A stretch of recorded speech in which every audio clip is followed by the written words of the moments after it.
Hey girl, Marissa here. You are listening to the Codependent Dummy podcast.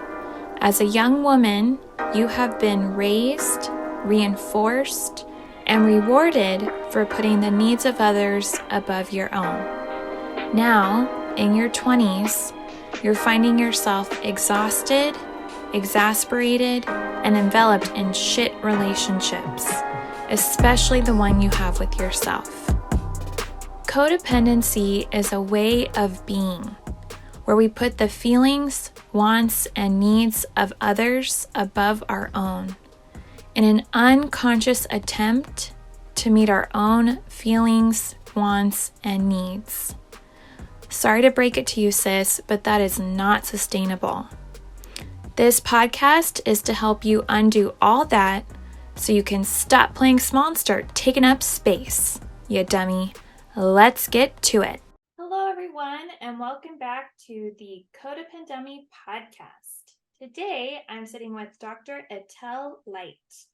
Dr. Leit is a leader in human communication research, family addiction advocate. She's a professor, author, and mentor. She currently serves as a professor at Sophia University and is the owner of Sign Shine, a parenting center located in Beverly Hills. Dr. Leit is also a prolific author. Her third book, Unaddicted to You, Loving Yourself Through the Darkness, which I'm holding my copy for those of you who are listening, and she's showcasing hers, has become a bestseller and can be found on the shelves of Barnes & Noble. And we will be discussing it here today on the podcast. So Dr. Leit, thank you for joining us. Thank you so much for having me. This is a real honor, and I'm really looking forward for that. You know, we planned it, and I'm really honored, especially when you purchased my book and you read my book. So this is really exciting. Yes, yeah, and thank you, Marissa. Just to say, I really enjoyed it. I resonated a lot with the content. I'm sure the listeners will also. So we will focus on it today, but yeah, those of you who are listening, we'll put a link to the show notes so you can also purchase your own copy. Thank you. Yeah. Yes. All right. I'm excited because I had a book signing at Barnes & Noble at the Grove in Los Angeles, which is a big store, with this book, with my third book. So it means a lot to me. This, every book is like a baby. So this baby means a lot. I have my two children, and that's my third baby. Wow. Yeah. Yes. All right. So first question, everyone gets asked this on the podcast. How do you define or conceptualize codependency? I love this question because I put a little twist on it, right? For me, codependency is, and I'm going to say it very simply, and then we are going to talk more about it, is really putting somebody else as your higher power. So call it higher power, call it God, call it universe, ocean, whatever, that is a power that is greater than you. So oftentimes people put something or someone as their God, as their higher power. And it's not necessarily in a romantic relationship, although that we are going to talk about romantic relationship today. It could be even at work. So some people put their boss, at their higher power, right? Some people put their parents, some people put, their children, some people put, their friend. So whenever you put another person as you're dictating your feelings, this is when there is codependency. Because when we say codependency, it can be a lot of psychological terms, and but that's to really simplify it. When I feel, let's even put it in better words, when I feel that my feelings change, whether the other person is happy, I'm happy, they're sad, I'm sad, and that's the codependency. So start to see what's going on and to see how they're affecting how you carry your life. And then it goes on and on to your well-being and so forth. We're going to talk about it. But if I would have to put a definition, a very, straight definition, is when you put something, someone, or a place, it could be even a place, as your higher power. Yeah, I agree. And I have touched on this before on the podcast, but reflecting back on my more codependent relationships, Mm-hmm. I really acted towards, especially my ex-boyfriends, but even friends or bosses, as Mm-hmm. I would call them like a deity. Yeah, Yeah. and I had daily religious quote unquote rituals, Yeah. right, to please the deity, right, or to please the Mm. God, and right, sacrifices, and it wasn't ever explicit. But yeah, when I really compare, sometimes like I read about people in more like rigid religions or religions with Mm-hmm. like really strong practices, Mm-hmm. Mm-hmm. like I was doing the same thing, but yeah, with like a person as my God. Mm-hmm. Right. So as I said, it's people, things, and places. So it could be, a place that we are worshiping, right? That could be a codependency when you Right. feel that if you don't go, something will happen to you, and the notion of punishment. I'm Jewish. I Mm-hmm. do practice Jewish traditions. It's a holiday for us, holiday season. But for me, it's more about spirituality. For me, I can bring this God, higher power, universe. In the book, I call God universe because it's universal. Everybody has their own way to look at this entity, which is different than you. Some people, for them, it's the ocean. So for me, it's really not about going and worshiping in one place and having this codependency because, wow, I never knew that. I can bring my higher power anywhere, Right. anywhere. And I'll share with you something that one of the cracks that really blew my mind. In the beginning of my road, because we all, the wounded healers, we wouldn't be healing others if we wouldn't go through that. I believe that the reason that I'm so passionate about helping other people is because I went through codependent relationship, Mm-hmm. which was really, really horrific. And it really took a toll of my life. But I'm so grateful for it Right. because if it wouldn't be this relationship, I always tell my clients, it would be another relationship and another relationship and another relationship. So this relationship, although that it wasn't comfortable, this is where I changed. And I remember, one of my mentors, she said, go to the bathroom and pray to your higher power. And I said, she crazy in the bathroom? Like, what? You pray in the worship place. You don't pray in the bathroom, I mean, maybe in your room, I don't know, maybe in the living room, but not in the bathroom, I just couldn't do it. And then the notion that I can really bring my higher power, which is actually me, duality, right? It's the higher self. I can bring my higher self anywhere Mm-hmm. to the bathroom. And today I tell my clients, and I do it myself. Sometimes, we wake up at night with thoughts or we can fall asleep. Hug yourself. Imagine your higher power actually hugging you. This is really the pivot between putting somebody else or something as dictating what you're going to feel or bringing it from you. So even in the bathroom, even in the bathroom, Mm-hmm. Yeah, even in the bathroom. even in the bathroom, yeah. Mm-hmm. Which is, not supposed to be a holy place, right? To pray to quote unquote God. But it's really not about having a holy, it's having a relationship, a deep relationship with something that is greater than you are. And the secret all along, it's like really having a relationship with you. But it's not the you, the physical you with the days, it's the higher self. It's the self that's called for intuition, that self that, we all have it. Even you don't have to be, some people tell me, but I don't believe in God. I'm like, right. But when you go to a meeting and when you meet someone, you have the sense of, is that person good for me or not? That's the intuition, that's the higher self. And the more we work on ourselves, and sometimes you need someone to help you. I'm sure you have your clients, I have my clients. Sometimes you need a person to help you sharpen it because we were not taught that.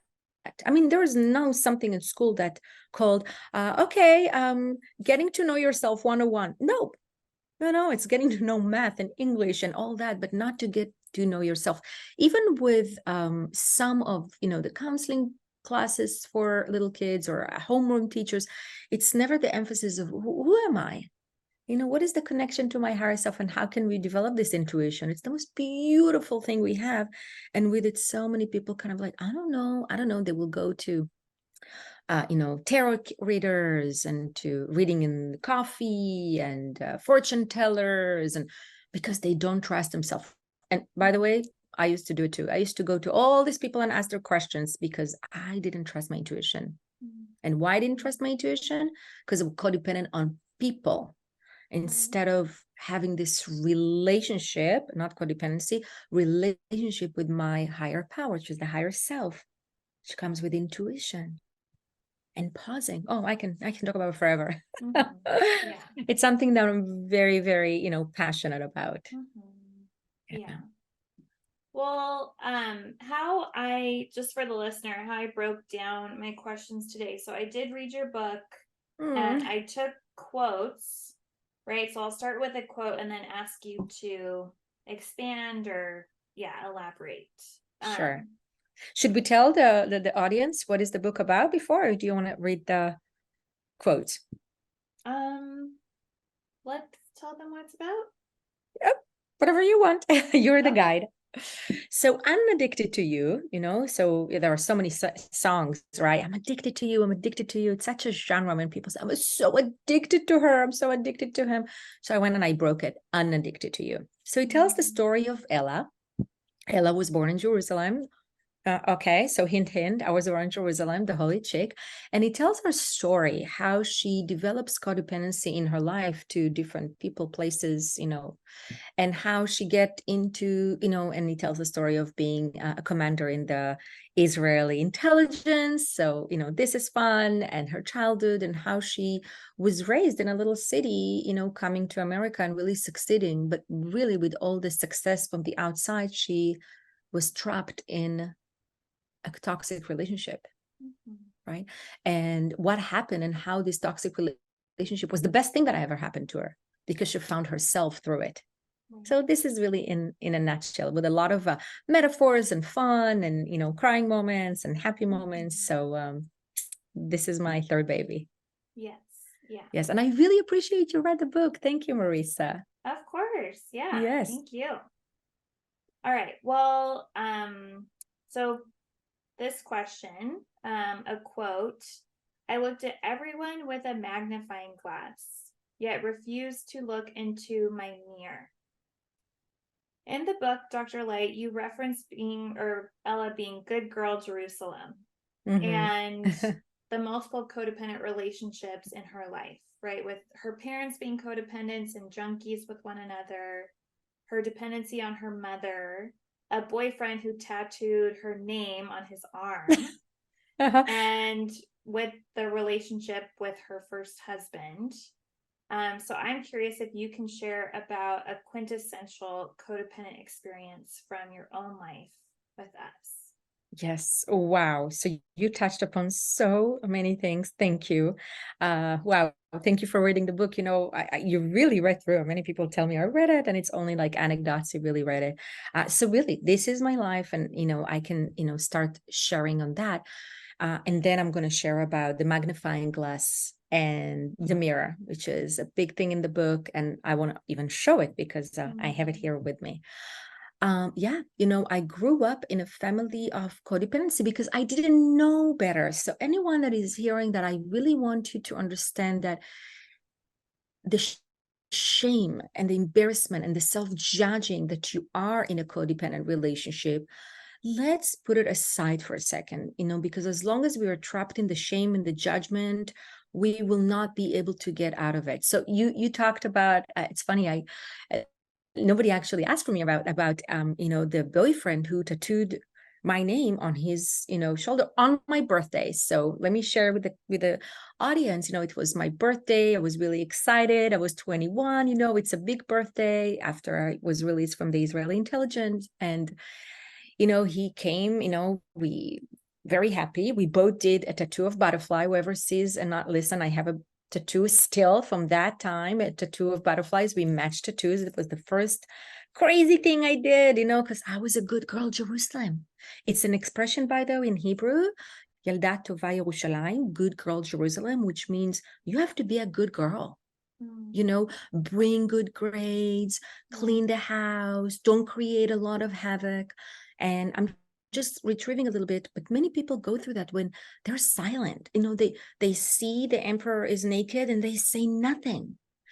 They see all the, for example, the abuse in the house and don't say anything, or something that, and they're quiet because they're embarrassed, feeling self-judging, or they think nobody will believe them. And that's how codependency starts, because their happiness mirrors only somebody else. And when I met this Prince Charming, usually toxic relationship starts with Prince Charming or Princess, beautiful princess. This is how it starts. There is this magnet. There is this, this person brings into my life something that nobody else. This is like the first, kind of like hints that this is really not healthy for you. And as I said, I'm a good girl, Jerusalem, and he takes me to do my first tattoo. I was elated. We both matched butterflies. If you see, I still have the butterfly. Sometimes I think to take it out, but it reminds me of where I came from. A few weeks later, he came to my birthday with this white t-shirt, and he's like, I have a surprise for you for your birthday. And I looked at him with puppy eyes. I'm like, what is it? Like, waiting that it will be a surprise for me, right? And he, show me his arm, take out the sleeve, and it says, just you, Etel. Now, mind you that Etel is not even an Israeli name. It's a really, really rare name. It's not like just you, Jenna, or just you, Lisa. Or, and I looked at him and I thought, oh my God, like I'm supposed to be happy because that's what he wants me to be, but these are not my feelings. I'm not happy that somebody put my name on his arm without even asking me. So you see, codependency, it's even starting with someone is invading your privacy, and it can be your physical privacy or emotional privacy, and you feel unease, but you can't even put the finger. I was really upset. It was on my birthday. I was really, really upset. And I knew to go and take a walk, but I didn't leave him so fast. Because I thought he was amazing for, maybe tattooing my name. But this is the beginning. And then I want to touch upon the mirror and the magnifying glass, unless you have any other question, and we're going to share that. Yeah, let's talk about the mirror and the magnifying Let's that. glass.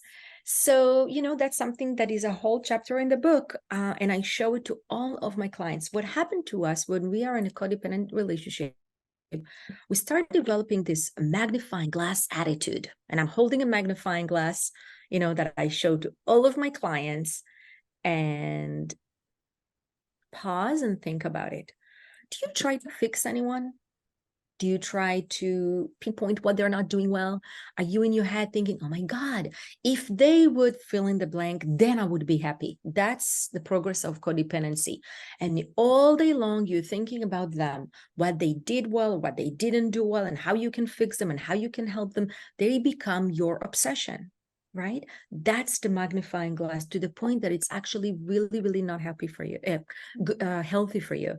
And as I said, it happened to me. You go to all this fortune teller and future tellers and astrology, but I'm not just talking about once a year for your birthday. I love astrology. I'm not talking about that. I'm talking about obsessiveness, to know or to figure out what's better for them.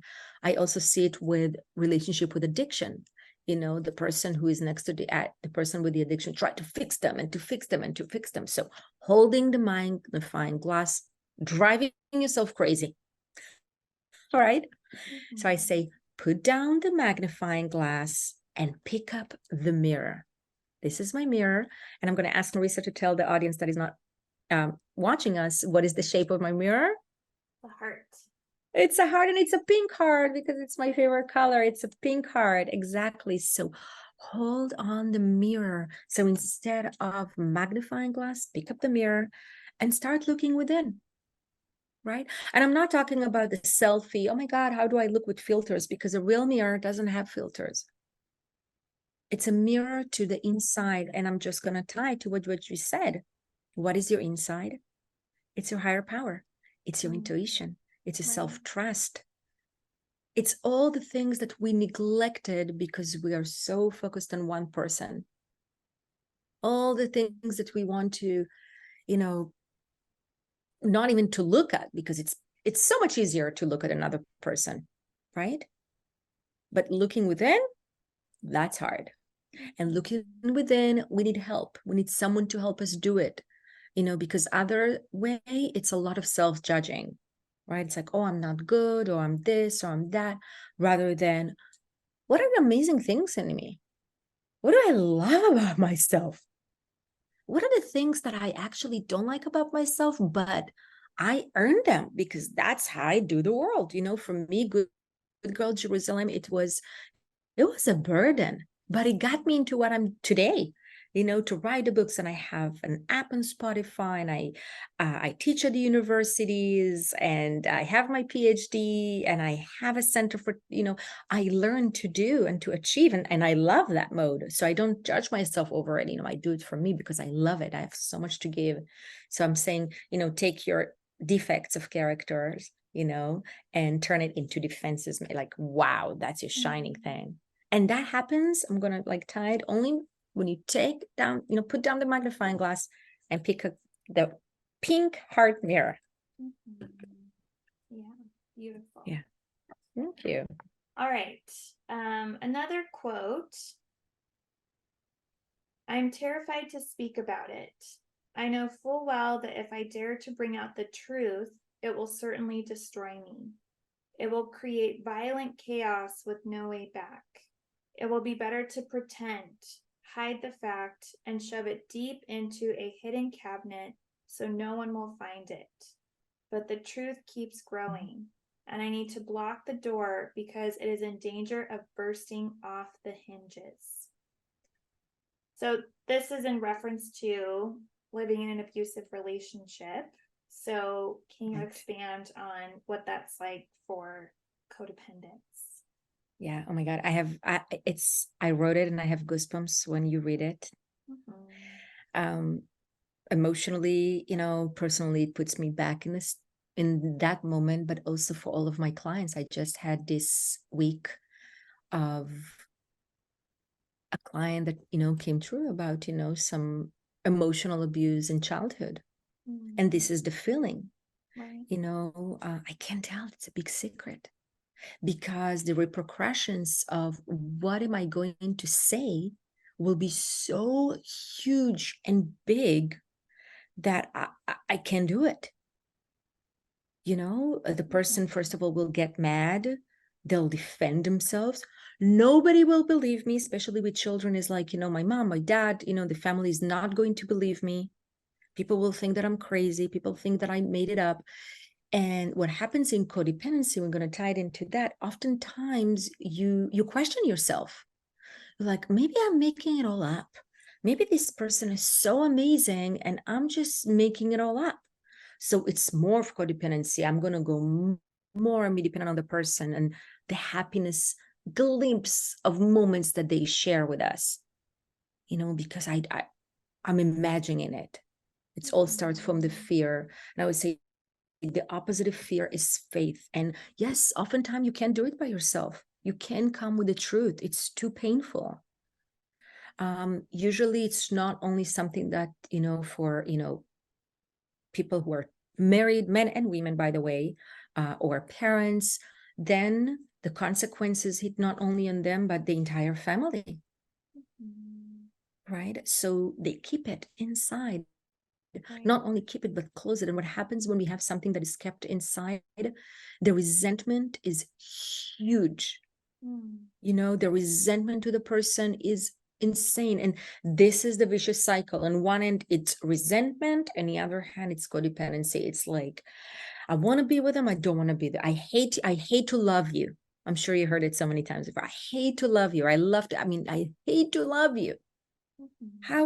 How crazy is that? And it's an ongoing on and on and on, completely dismissing what's going on inside. As I said, the emperor is naked and we're quiet. Right.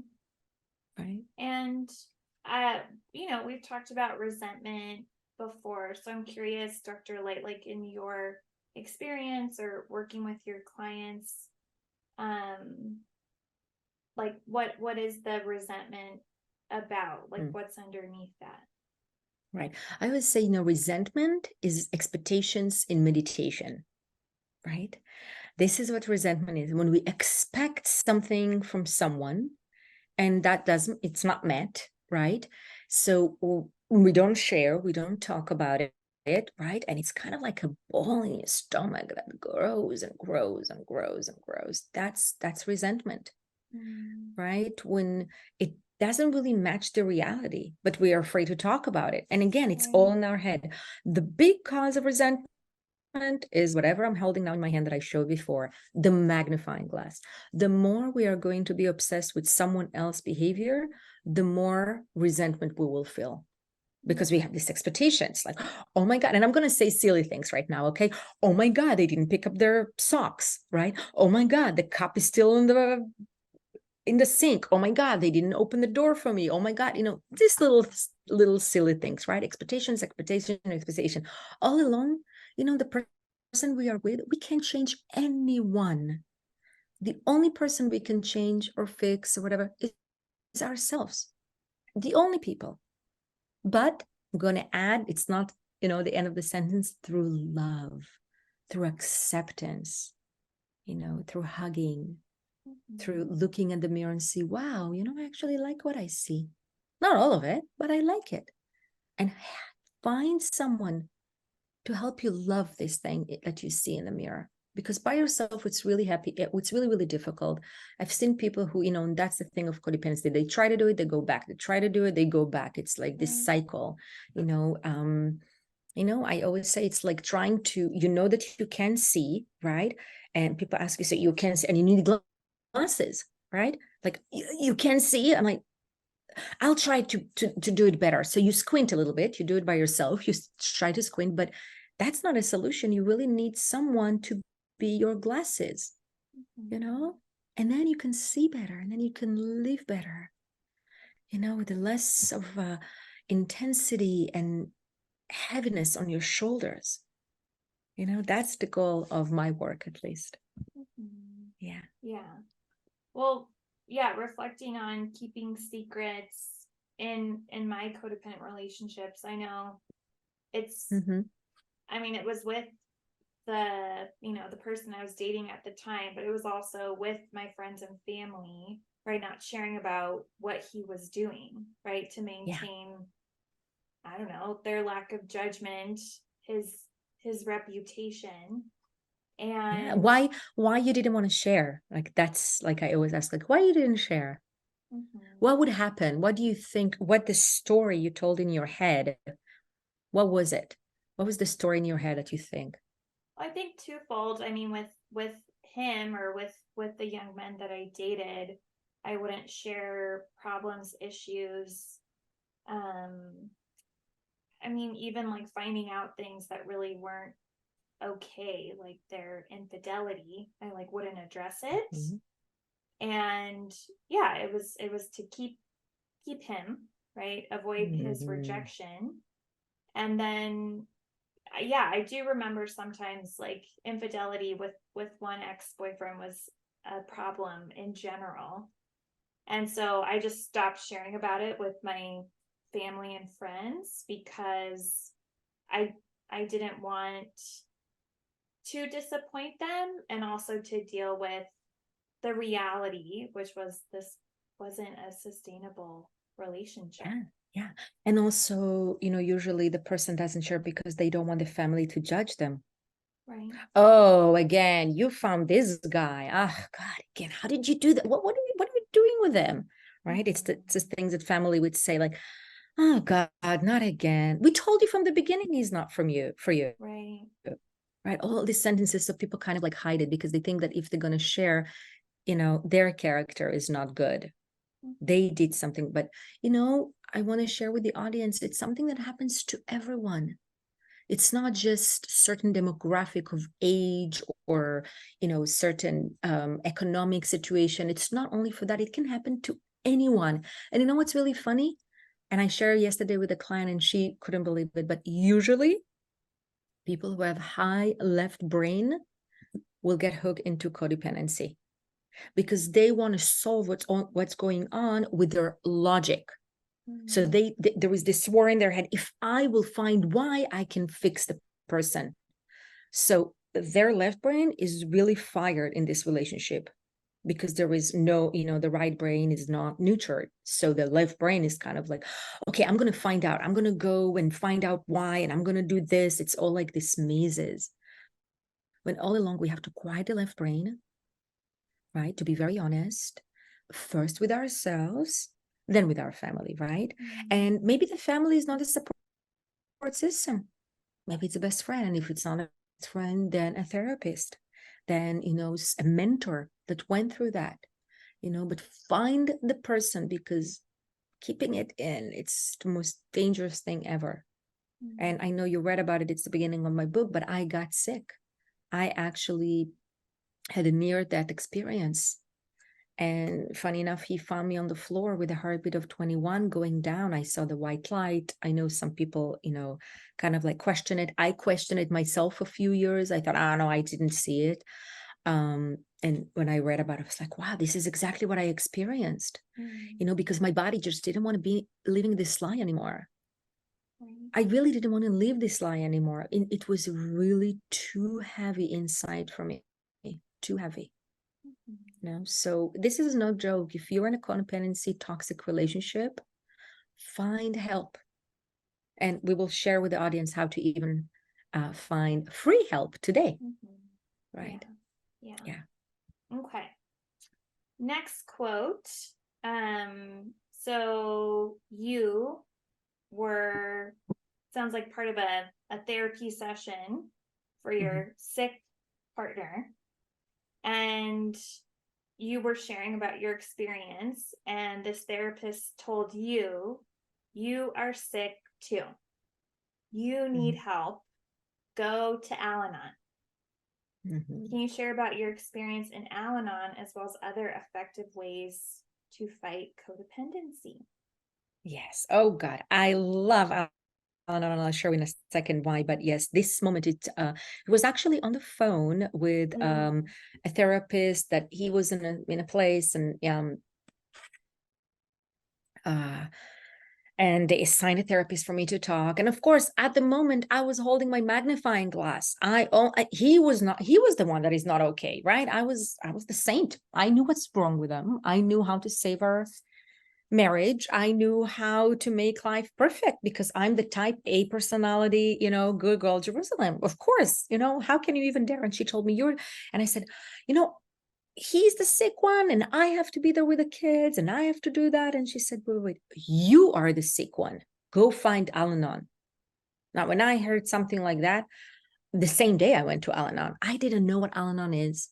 I didn't know what it means. And remember, I was so perfect that I didn't even want to find Al-Anon meeting next to my home. Just God forbid somebody will find out. I was still in the shame. I was still in the blame. Back in the time, and I speak 4.5 languages in different fonts, but I had another language, which I'm forgetting lately, and I'm really, really happy. It's Victimese. I used to speak Victimese. I was a victim of the world, of him, definitely, right? And she told me, you're sick. Go find Al-Anon. So I found Al-Anon literally, I don't know, 10 miles away, so nobody will know me. I got to this meeting. I remember it was like 10:30 a.m., 10 a.m., I don't know. And I saw like 6 people in a circle, and they started sharing the same stories. And I was shocked. It was the first ever time that I saw other people with the same story. Well, all along, I thought I'm so unique, right? It's only my own story. I remember I cried so much that meeting, not feeling sorry for myself and not for other people, but I was so touched that I felt like home. I felt like, wow, this is real. It's almost like somebody said, yes, this is real. Today it's over social media, and I want to also touch upon that. Some people really go too much with all this narcissist thing, and I'm really, really against it. Only 1% of the population is narcissist, and by social media, it's about 99% of the population.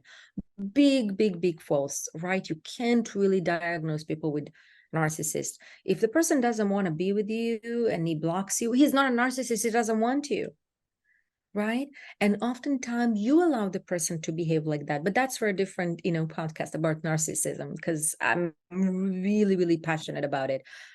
It's easy to blame someone. It's easy to wear the, victim is, language, right? And I was there. I can't tell anyone what I wasn't there. I was there. I was like, he. I call it the monkey talk. When we do my clients come oh my god, and I let them for 2 sessions, but I'm like, okay, that's the magnifying glass, let's go for I a little bit. And it takes time. People go like I, and then immediately it's like she, and it's okay to release, but then the end goal is to look on I. Al-Anon really saved my life so much that actually I researched Al-Anon. My thesis is about Al-Anon, about people in Al-Anon, and how they really found serenity through the connection to a higher power. So it goes again, instead of having dependency on a person or people or places, I have a relationship with my higher power, which is my higher self. And that's what I found in Al-Anon. I find so many things that just, made me feel relaxed. And what is the most profound thing, it is free. I first thought, oh my God, what do they want from me here? Nothing. I went to a meeting for free. I donated $1 if I wanted a meeting. And I got myself a sponsor, just like an AA, but for people who are, codependent on other people. And I sponsor now many people. And I love it because through sponsorship, other people, I get to see the solution. The main thing of, and that's not in the beginning of therapy or healing, but usually people and I know you know it, in the journey of healing, they help other people in the same thing. And this is when you're really healed, right?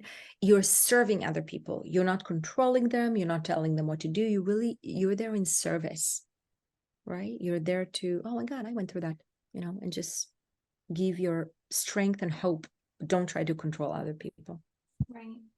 It's a new way of relating to yourself and others. Exactly. Yeah. And to give of your time, I volunteer to do all these things. I also volunteer on Linwood Jail. I speak to inmates there, and I share my story, and I go there without credentials, without who am I, without anything. I just really give out of my time, because I believe that nothing stay with us unless we give it away. Nothing. We can do great self-help, we can, progress, but in the end of it, when we start feeling better, try to find a way to give to other people. And it doesn't have to be big, it can be as small. Try to give back. These are the miracles, like, your podcast, right? You're giving people so much information and so much love. And I know that's part of, healing, for many people, and it comes from you. So thank you for hosting me. Thank you. So I'm hearing Al-Anon. I'm hearing, you've already mentioned like therapy. Any other effective ways you found to fight codependency? Yeah. Anything that will really encourage you to look inside the mirror. So I can give you so many that, I like to call it, what is your playlist? When I work with my clients, I like to playlist. And by the way, my playlist is on my website, so you can look at my playlist. Playlist is your hobbies. It's not only music, right? I do have 3 albums on iTunes that I produced, and I love music. So music is one of my playlists, right? Working out is one of my playlists. I don't work out because I want to lose weight, although that is actually fun, but I work out so my mind is going to be serene. And I do it in the morning. This is what's good for me. Some people like to do it in the evening, so they release the stress in the evening, So what is your playlist? Find what is your playlist and be accountable to someone else to do it. Because at first it's very, very difficult, because at first we will put anything to be with this codependent, the person that we are codependent with. It's like, should I work out or should I go? Of course I'm going to be with them. Should I cook meal for them, or should I, I don't know, go dance? Of course I'm going to be with them. So find your playlist and be accountable to somebody else that you're really doing it. And it's so beautiful. I have my own time today. I meditate. on a regular basis. This is something that I think that many people kind of like, get afraid of it, but I teach how to meditate because I do it for my clients. We actually I record for them a meditation that is personalized through them, and I record them with some music, and we do kind of like visualization of exactly what they want. And if they listen to it every time, on the recording, it's amazing. It happens, right? Because you actually see what's your future. People love it. And I help them do that. So there's so many ways to play with your playlist, but that's one really, really essential thing in healing. Right. Another thing is support system. So I said, sometimes maybe the family is not support system. Maybe it's not your friends, maybe it's, a therapist, maybe it's a mentor, someone that you will be accountable for. For me, it's also the people in Al-Anon. I have a lot, it's my family, it's some of my friends, Al-Anon. Obviously, I still do have a mentor because I don't do the walk if I don't, I can't do it if I don't do it myself. So I actually, sick, and I have my mentor. It's obviously in a different, level, but I still work on myself. If I wouldn't work on myself, I wouldn't be here with a pink shirt, smiling to you and accepting all the, not so good things in my life. My life is not perfect, but it's my life. And I love it because I created. Nobody created for me. I can go and now do the blame thing, like, oh, it's he. No, I did it, and I'm responsible for it. And some things I like, some things I don't, but I stop talking, victimese. I don't do that anymore. I create my life. And it's such a great feeling, I'm telling you. And I want to show you, this is my water, but I love drinking water. Water is part of my playlist. I love water. So as you can see, I'm going to show you that TMI, right? So TMI is what your brain is doing, right? Like too much information, blah, blah, blah, blah, like your brain comes with a lot of information. And I also give tools how to quiet this too much information. We all have this committee in our head that tells us things. But I turn it into, instead of TMI, too much information. Do you want to read to the audience? What did it say? Trust my intuition. Exactly. Because this goes back to me, to the mirror. Trust my intuition. Where is my intuition? The more we develop it, the better we become. The more we develop this intuition, the more relaxed, serene, and relieved we are in our lives and live in acceptance. So we can't blame anyone for our intuition, right? Fortunately, no. We did it. Most people do it, and again, going back to the social media, the narcissist, okay, go ahead. He's a narcissist. How is that going to help you? How is that going to move you to the next level of your life? Calling someone narcissist, pointing fingers, blaming, and being the victim. It's okay. I don't say that, every toxic relationship, the other person is a saint. They did things to you, and we need to talk about it. We need to process the feelings. Absolutely. But then what's the next step after? Are you going to stay in he's a narcissist, she's a narcissist? And I see so many online social media gurus. That's all they do. They don't even have any credentials, and they accept clients to, bash the narcissist. It's really, really sad to me. It's really, really sad because we are not going to raise any generation of amazing people who, go forward with that. Right. Yeah. I haven't said this explicitly on the podcast, but I haven't talked about like narcissistic abuse, because sometimes I think people think the opposite of that is being codependent. But yeah, I agree with you, like on different levels. Like I've thought like, okay, so if I talk about narcissistic abuse in relation to codependency, then I just have to talk about like being like children.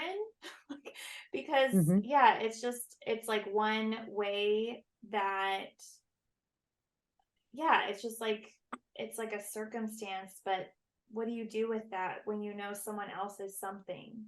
Yeah, you have to reflect on. And again, I'm not saying there is no narcissist. I'm not saying it doesn't exist. Absolutely, it exists. Absolutely, people live in toxic relationship. Absolutely, there are, people who are narcissist and abusive, and they abuse emotionally, physically. I mean, this is really severe, and we need to address it, but we can't stay there. No. You know, actually, one of the healing moments of anyone, but again, it's not from the beginning, is forgiveness. Okay. And I always say forgiving is not forgetting. It's two different things. People think, I will never forgive this person, you know, because they think that forgiving is forgetting. Right? It's two different things. You can still, you know, remember what happened and acknowledge the feelings and what happened to you, but you don't have to not forgive the person, because when you don't forgive, it sits on your shoulders. It just sits there and sits there and sits there, and you will never heal. You know, when you forgive and you don't even have to tell the persons, you know, the real higher level is really tell, but sometimes we don't have to tell the person, and you acknowledge it, this is what healing is coming for. Okay. Next question. Quote, I can admit it. My addiction was Dan. My addiction was judging him, looking and finding his faults, his blameworthiness, searching with extreme delight for his rotten skeletons in hidden closets. I became an archaeologist, digging ever deeper into the darkest places of the past. And then you talk about fast forward. I will deal with this obsession. I will go back to my children and I will choose life. So, how can one divorce and separate in abusive relationships without the obsession? Woo, that's a big one. That's really a big one. So, first of all, I just talked about it. You know, I talked throughout, you know, I think the session about how we all the magnifying glass, and some people, you know, sit there with, you know, digging and go in and go in, like, and that's what they're dealing with. Oh, I found another thing, you know, let's put it in the list, you know. Oh, I found another thing, you know, it's going on and on and on. And that's exactly what we are harming ourselves and the children and anyone that is around us, right? It's not only children, it's anyone that around us. Now, just repeat the question, only the question, because I was so much like excited about talking about their ecological, you know, findings. Can you repeat the questions about the children again?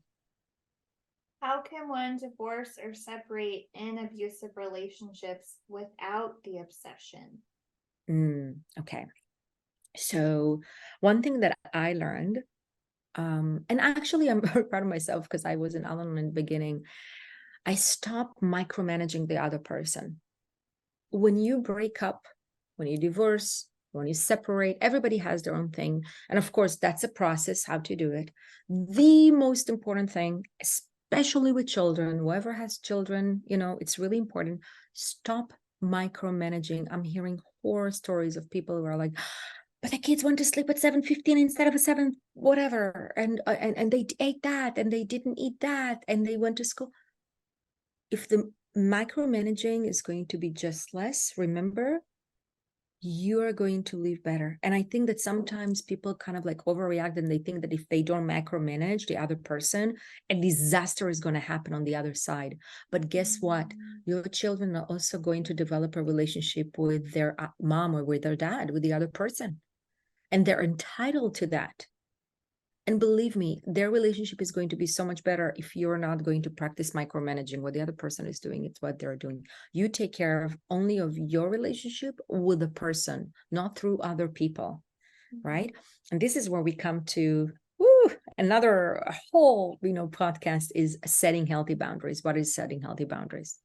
I'm sure you heard it. Healthy boundaries is really not to the person, it's to you. So if you say, if that's going to happen, then right? And you don't hold it, then you didn't have, you know, holds healthy boundaries, right? If a mom tell her son, if you're going to play with the ball and you're going to, you know, one more time, I'm going to take the ball. She doesn't take it. And if you're going to do it one more time, I'm going to take the ball. She doesn't take it. It's the same thing with adults, right?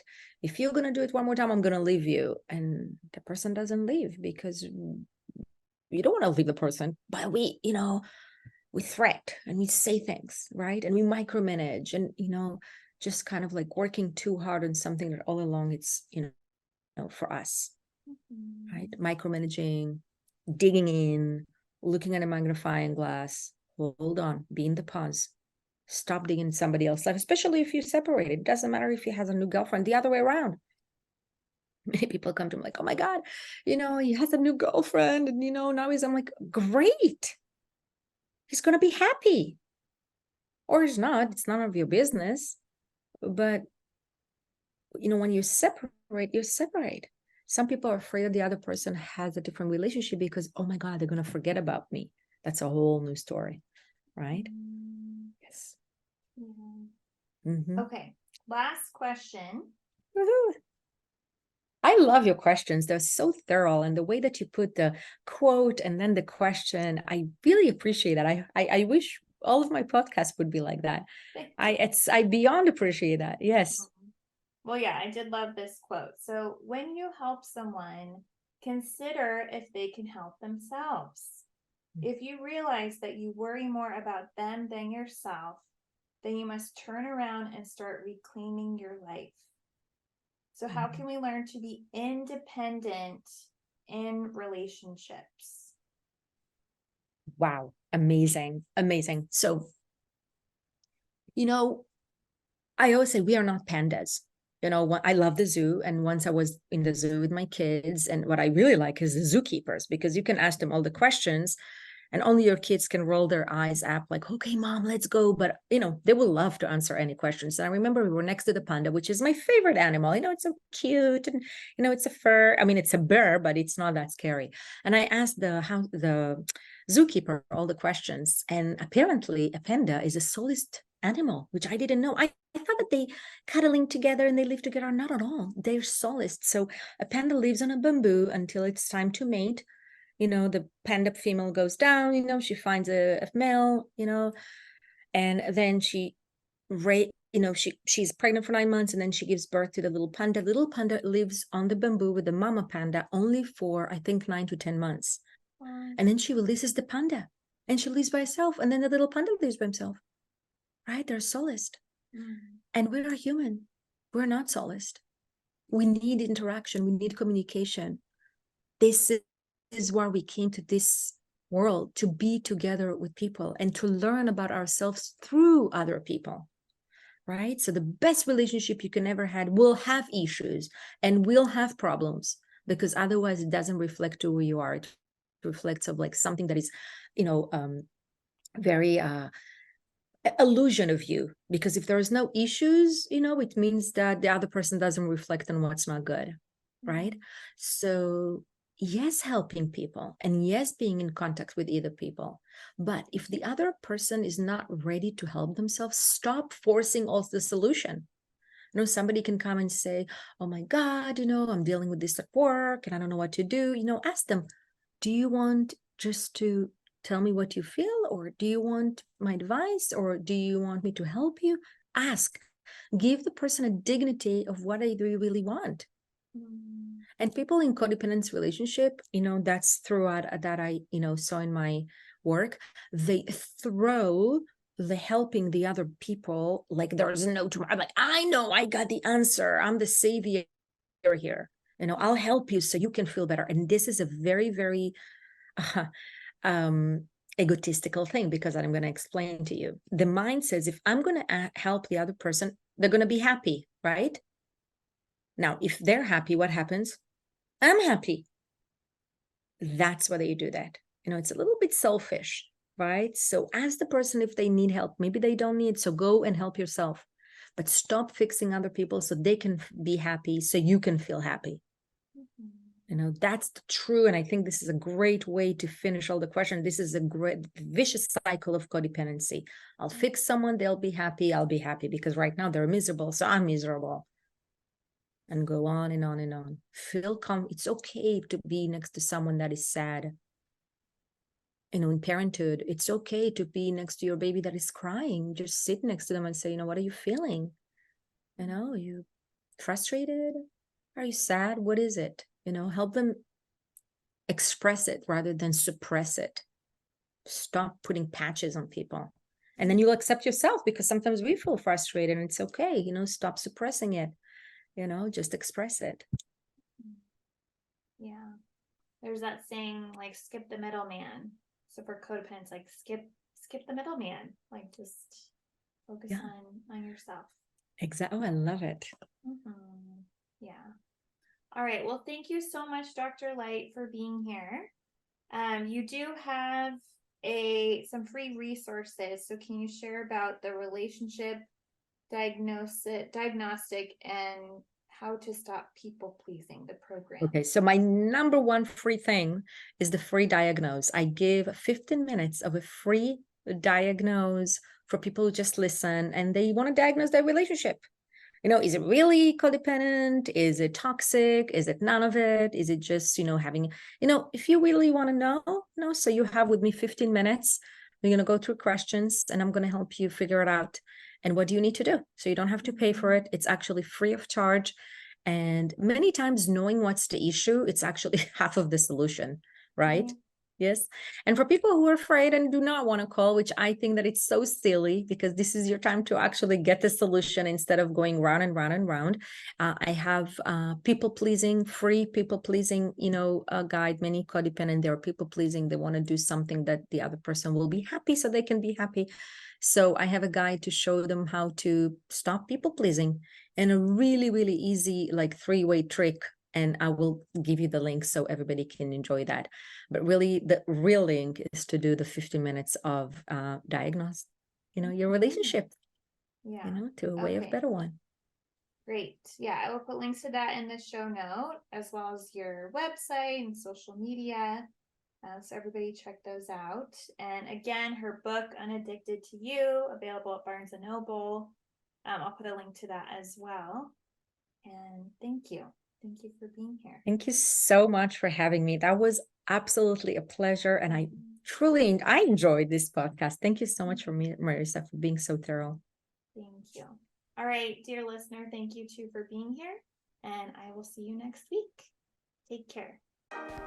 Hey girl, it's Marissa again. I'm not like a regular podcaster. I'm a cool podcaster, right? Thank you for listening and staying till the end. You can find me on Instagram at Therapy with Marissa. Email me, marissa@codependummy.com. Check out codependummy.com for more information on the show. And baby girl, a subscribe, rating, and review would be much appreciated. Till next time, I want you to remember, if you are feeling unseen, I see you. If you are feeling unheard, I hear you. And if you think that you don't matter, know that you matter to me. I want you to go out there so you can stop playing small and start taking up space, you dummy. And now, the disclaimer. Girl, this is not therapy and I am not your therapist. This podcast is designed to provide accurate and authoritative information in regards to the subject matter covered. It is given with the understanding that neither the host, publisher, or guests are rendering any legal, clinical, or other professional service. If you want or need a professional, please find one.